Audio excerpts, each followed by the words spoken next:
So in this video, we are going to cover part 1 of chapter 1, the study of life. And so pictured here on the left is the planet Earth. Earth is about 4.6 billion years old. And based on our fossil record, life arose on our planet around 3.8 billion years ago. The first organisms were single-celled, and they would belong to this group called the prokaryotes, or having prokaryotic cells. And what that means is that these organisms, their cells would lack a membrane-bound nucleus, and they also would not have any other membrane-bound organelles. We're going to talk more about cells and cell structure in just a few chapters, but again, just as an introduction, prokaryotic cells evolved first, and again, those are going to be cells that lack some of those structures. Around 2.7 billion years ago, eukaryotic cells of eukaryotic organisms appeared on the planet. And so eukaryotic cells are different from prokaryotic cells in that they do have a membrane-bound nucleus, as well as other membrane-bound organelles. Like structures like chloroplasts, if we're talking about plant cells, or mitochondria, or the Golgi apparatus. Those may be some structures that you've heard about before. And so those are going to be present in eukaryotic cells of eukaryotic organisms. Around 540 million years ago, life forms that you're probably more familiar with appear in the fossil record. And so these would include organisms like arthropods, which include insects, and crustaceans like crabs, and arachnids like spiders. Other life forms like fish and land plants appeared as well around that time. Mammals evolved around 200 million years ago, and so humans, we belong to the class Mammalia, so we are mammals. Human evolution began somewhere around 6 to 2.5 million years ago. Modern day humans that looked like you and I didn't appear in the fossil record until about 300,000 years ago. And so when we look at life's history on the planet Earth, modern day humans have only been present for about 0.04% of Earth's history. So a very short period of time.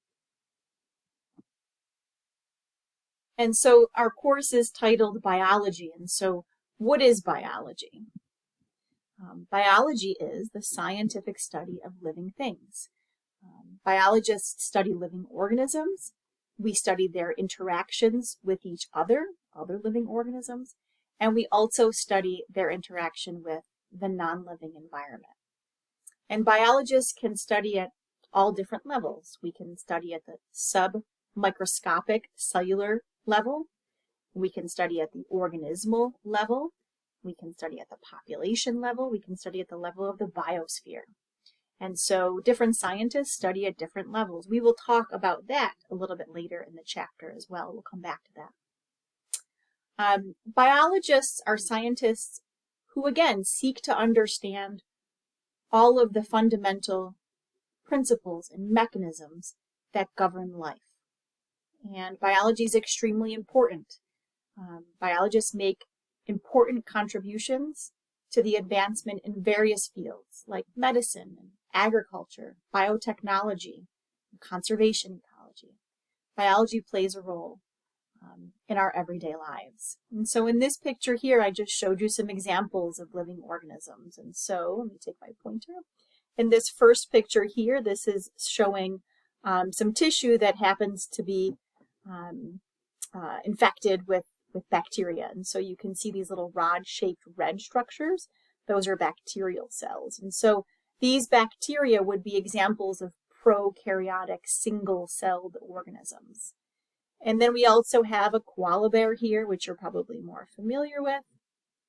The arachnid here, this is a spider, right? This is a fiddlehead fern, okay? These are fungi, and down here on my left is a frog.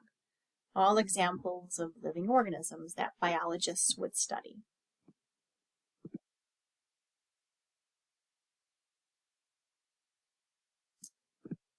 Okay, camera here.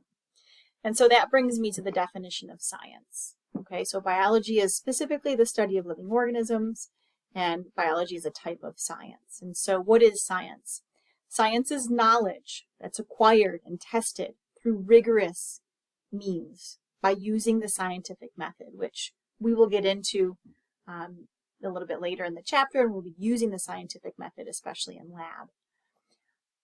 Science is systematic, right? It's an evidence-based approach to understanding our world. We do things like observation and experimentation.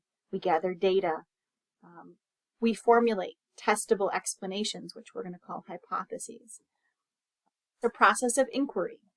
It encompasses various disciplines. When we talk about science, we're talking about biology and physics and chemistry and geology and astronomy and psychology and math. Okay, so lots of different disciplines fall under this umbrella of science. And science is obviously crucial, right, to advancing knowledge.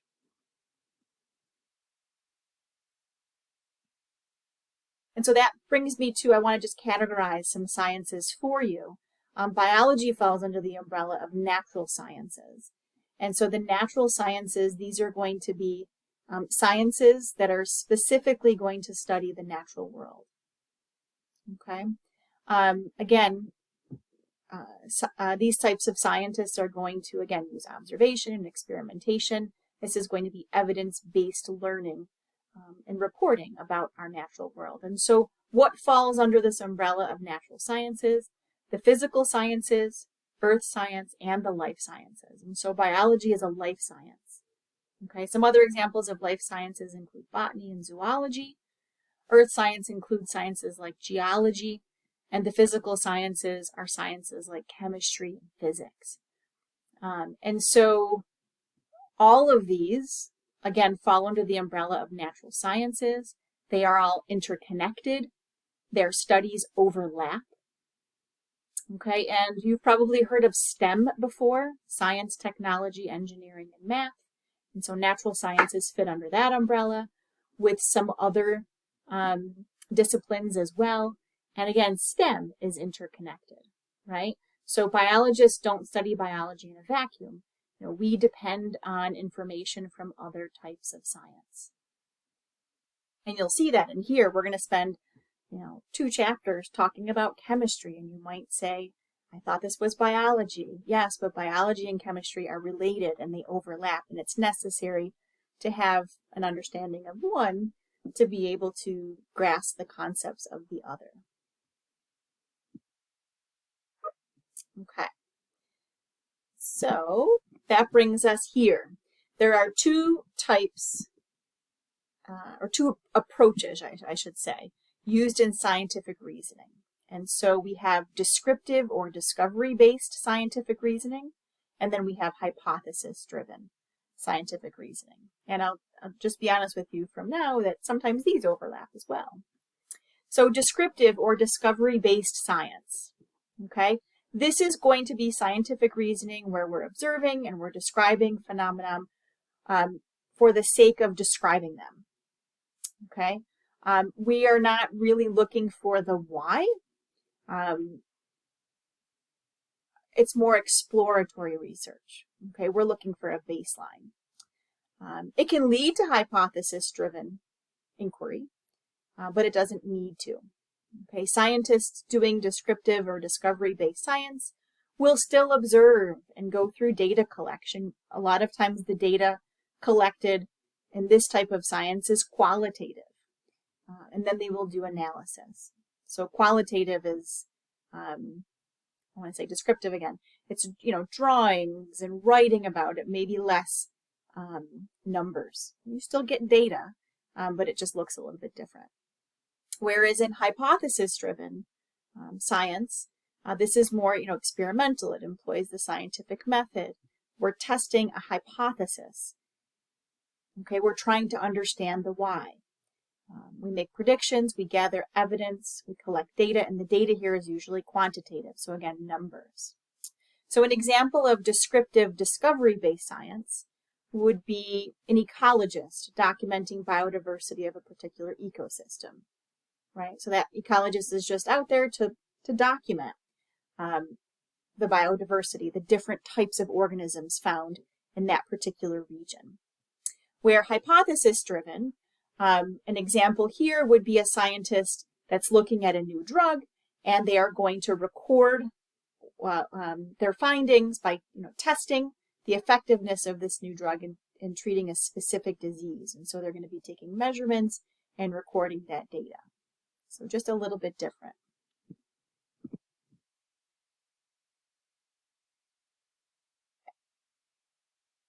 And so the scientific method, we are going to spend more time on this in a later portion of this chapter, but I just wanted to introduce you to really some of the initial steps of the scientific method. And so the scientific method is going to be a planned out method. It's going to include distinct steps, including hypothesizing and experimentation.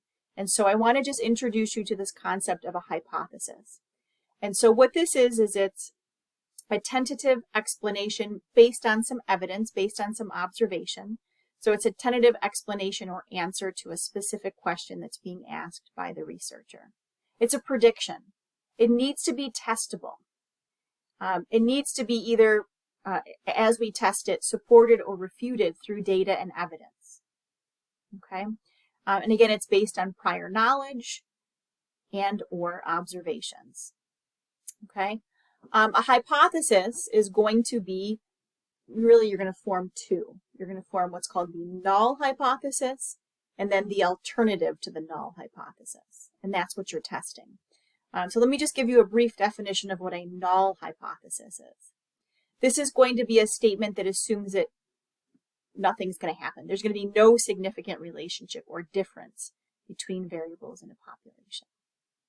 Okay, and again, in a later part of the chapter, we will come back to that. Sometimes people will throw around the term, oh, that's just a theory.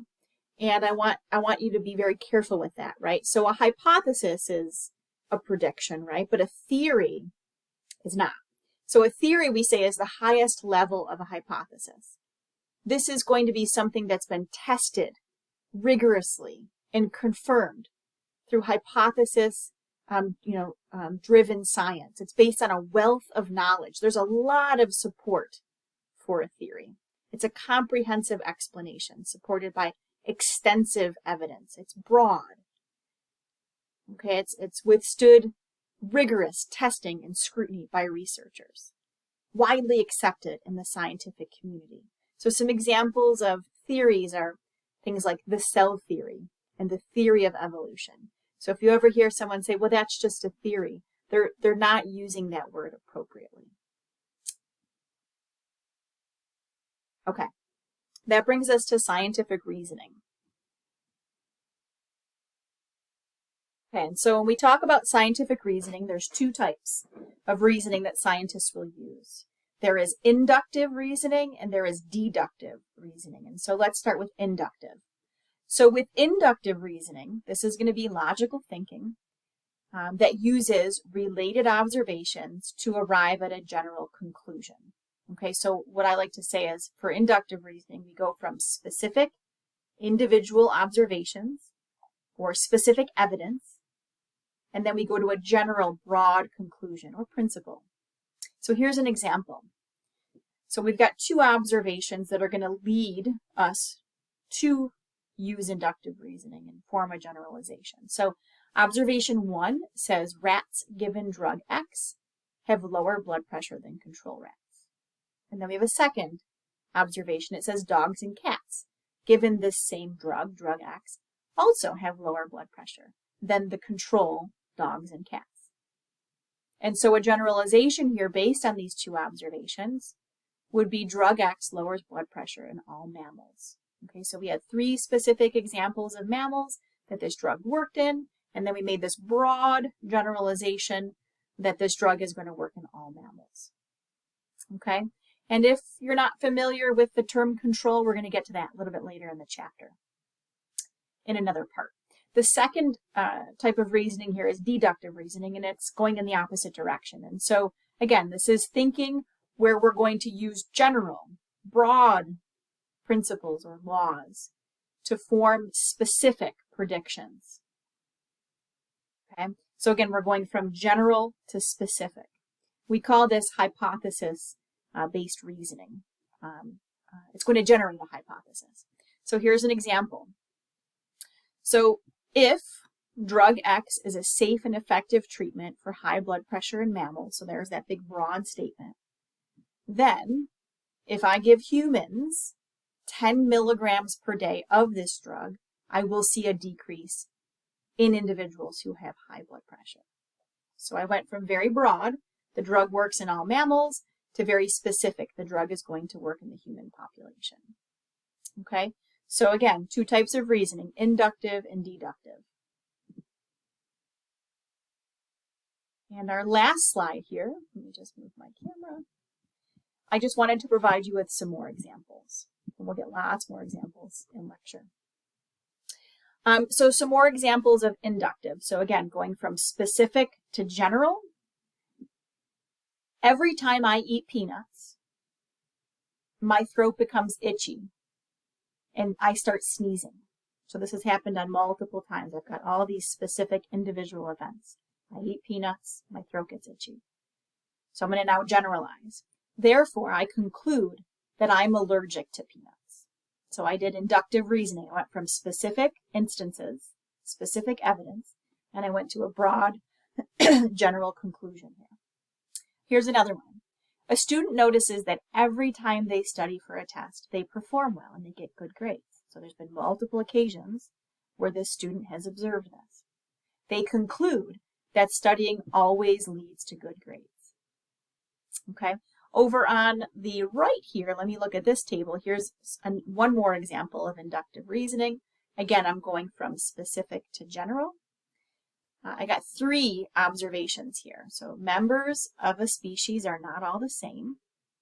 Individuals within a species compete for resources. And species are generally adapted to their environment. So I got three pieces of information there. I'm going to go to a general conclusion now. Individuals most adapted to their environment are more likely to survive and pass their traits on to the next generation. So that's inductive reasoning. Okay, and this is natural selection in this statement right here. And we'll talk about that actually in this chapter as well. So let me give you just a few more examples of deductive reasoning. Okay, so the first one says, all men are mortal. So there you go. There's my general statement, broad statement. All men are mortal. John is a man, therefore John is mortal. So I went from a broad statement to a specific. Okay. Second, all triangles have three sides. So there you go. That's a generalization. All triangles have three sides. I have a shape ABC. It's a triangle. Therefore, shape ABC has three sides. Okay, so based on that general statement that all triangles have three sides, I have a shape, it's a triangle, it's got to have three sides. So I just did deductive reasoning. I went from general to specific. And lastly in this table, my last example here, individuals most adapted to their environment are more likely to survive and pass their traits on to the next generation. There's my generalization. Here's my specific. If the average temperature in an ecosystem increases due to climate change, then individuals better adapted to warmer temperatures will outcompete those that are not. So again, I went from general to specific. Okay? And this is the last slide for part 1. Okay, so again, make sure that you have filled out your PowerPoint slides because you are going to need them for lecture.